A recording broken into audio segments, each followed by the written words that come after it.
I now give the floor to His Highness Prince Faisal bin Farhan Al Saud, Minister for Foreign Affairs of Saudi Arabia.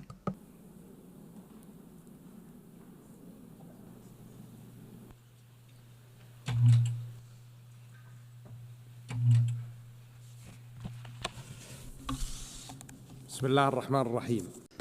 In the name of Allah, the Most Gracious, the Most Merciful. Your Excellency, the President of the United Nations General Assembly, Mr. Secretary General of the United Nations, honored attendees, peace and God's blessings be upon you. We begin by congratulating Her Excellency Annalena Baerbock on her election as President of the 80th session of the United Nations General Assembly. We thank His Excellency Philemon Yang for the work that he did during his presidency of the previous session. We also express our deep appreciation to His Excellency Mr. Antonio Guterres, Secretary General of the United Nations. We thank him for his tireless efforts in upholding the principles and goals of the United Nations Charter. Mr. President, the Kingdom of Saudi Arabia is proud to be a founding member of this organization. It strives to translate the principles of the Charter into a tangible reality by promoting respect for international law, enhancing international peace and security, and supporting multilateral cooperation. This position stems from our deep belief in the importance of the United Nations' role in today's world.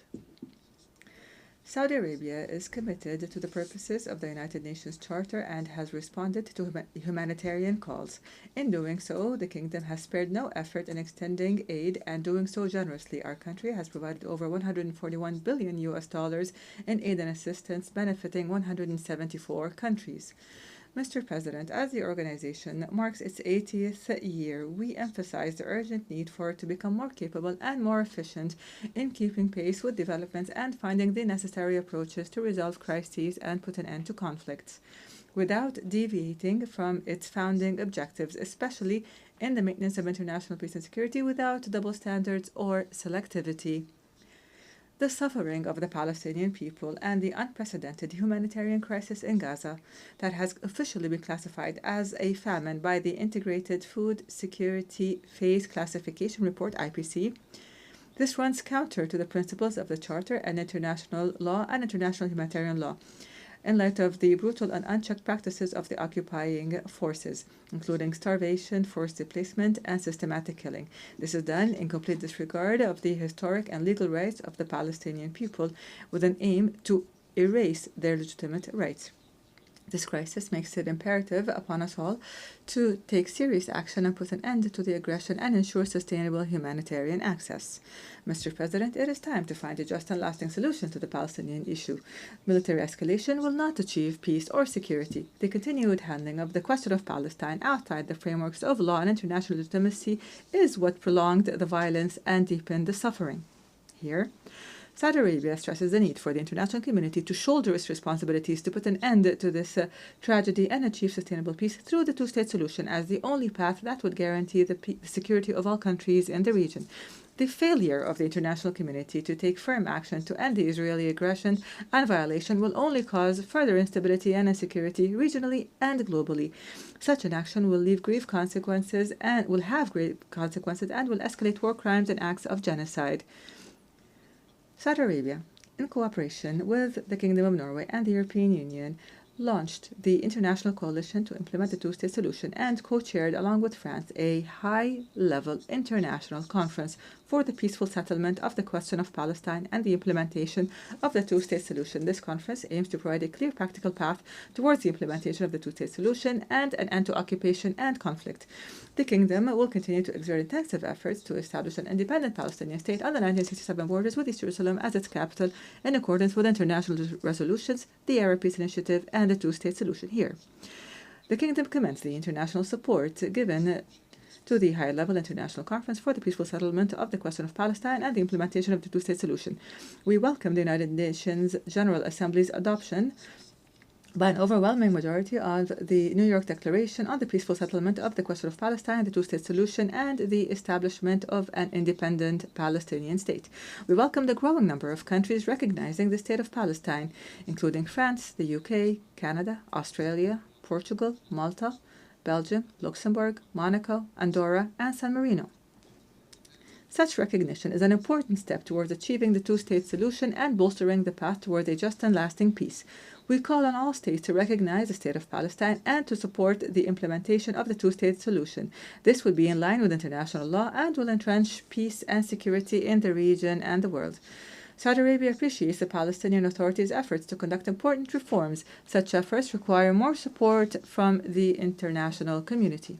Mr. President, we affirm our commitment to joint action based on mutual respect and the principles of international law, which boosts mutual confidence and lays the foundations for security, stability, and sustainable development.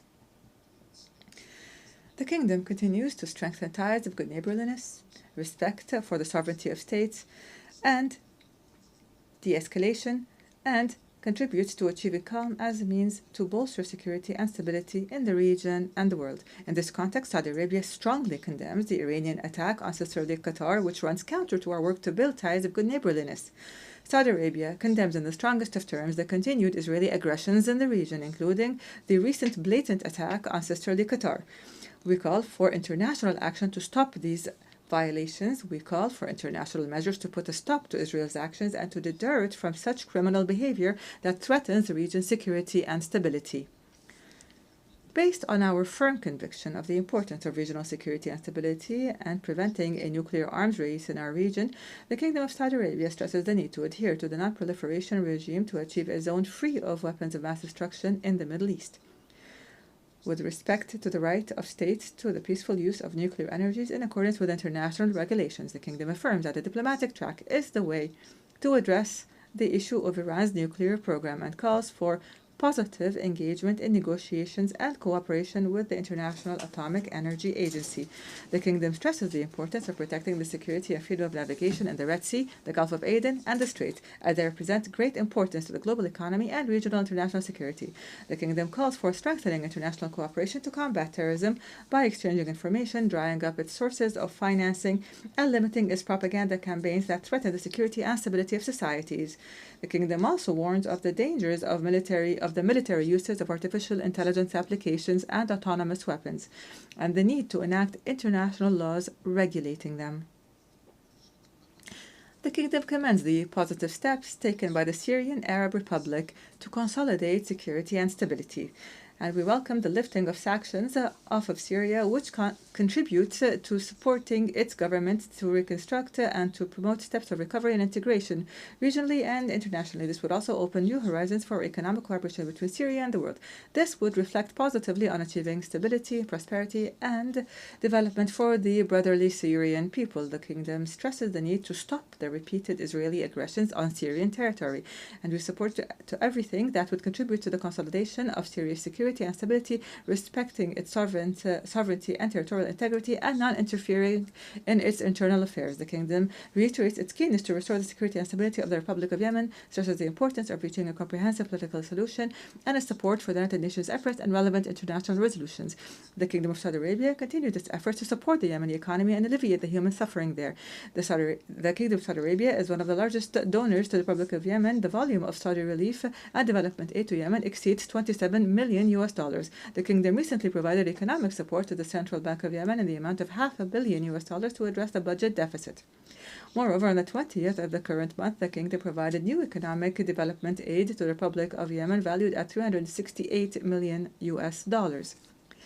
The Kingdom affirms the importance of Sudan's stability and territorial integrity, as well as the safety of its national institutions.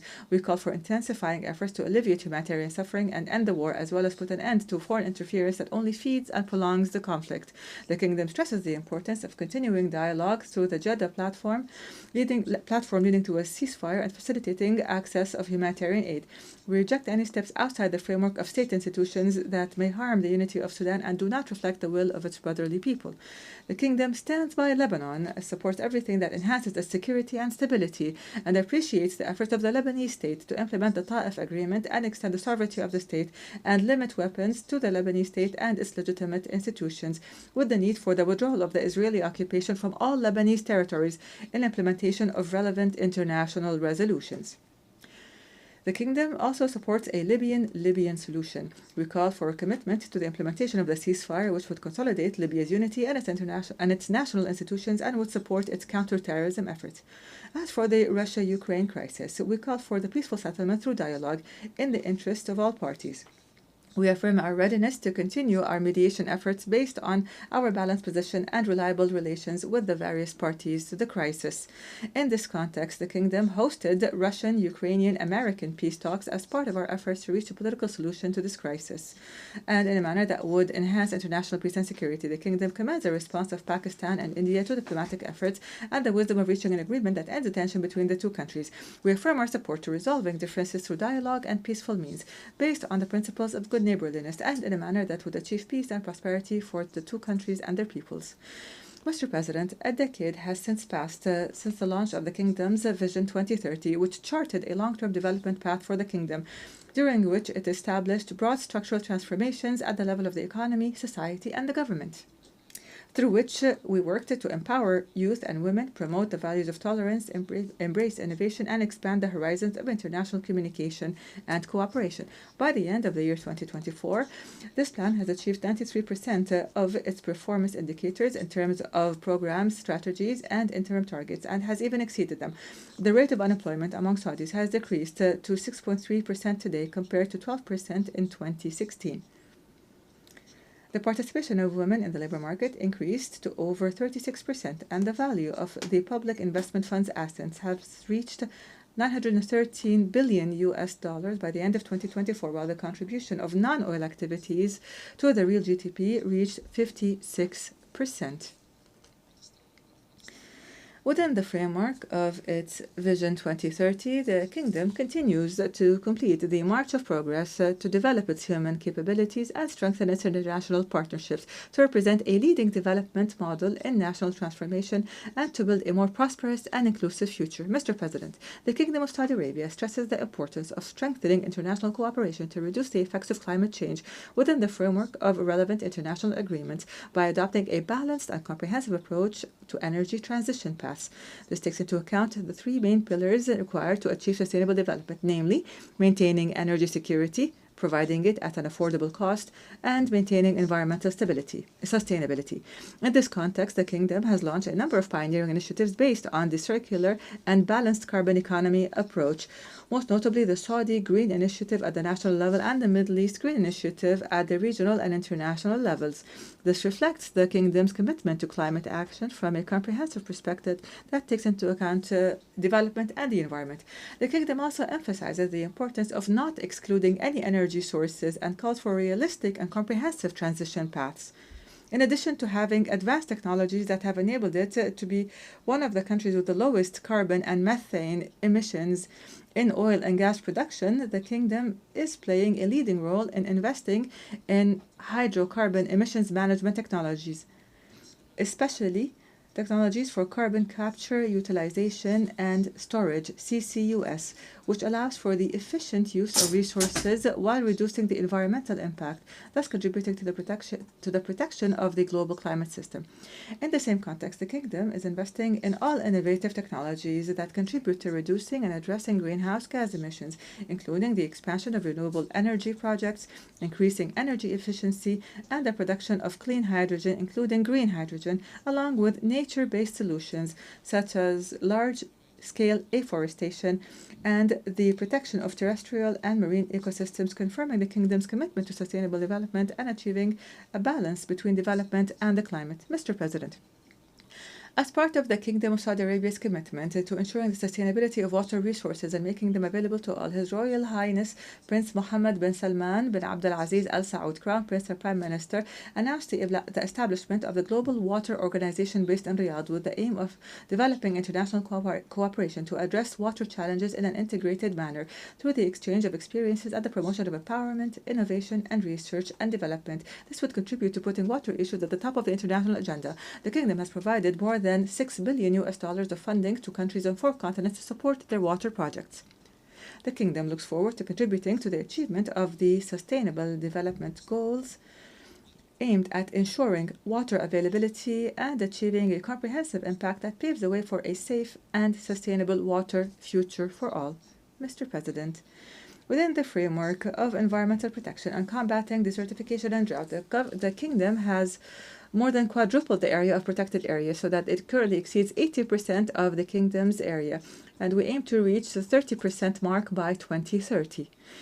The Kingdom has also adopted a new waste management system to exclude 90% of the waste through recycling and the utilization of waste, which would contribute to the protection of terrestrial and marine environments and the reduction of plastic pollution. The Kingdom has also launched the Saudi Green Initiative to rehabilitate 40 million hectares of degraded land, and the Middle East Green Initiative, which was joined by 30 Arab, Asian, and African countries to strengthen joint efforts to rehabilitate 200 million hectares of degraded lands.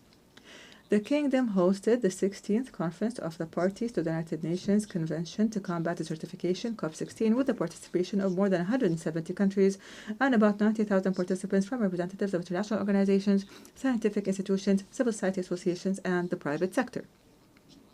The conference witnessed the launch of dozens of initiatives, the most important of which are the Early Warning of Dust Storms Initiative and the Business Sector for Earth Initiative to enhance the role of the private sector in land conservation, and the Riyadh Global Partnership Initiative to enhance drought preparedness in 74 countries around the world, which is the first global initiative of its kind concerned with proactive preparedness for drought before it occurs. During the conference, regional financial institutions announced an allocation of $12.5 billion to reduce land degradation and the effects of drought. In conclusion, Mr. President, the Kingdom believes that we have no choice but to work hard and responsibly with our partners in the international community to consolidate the principles of mutual respect and strengthen the rules of international law in a way that contributes to building trust between countries and would avoid the scourge of conflict for future generations. We believe that the path to a more stable and prosperous world passes through sincere cooperation and constructive dialogue and joint action for the security and sustainable peace for all. May God, peace and blessings be upon you.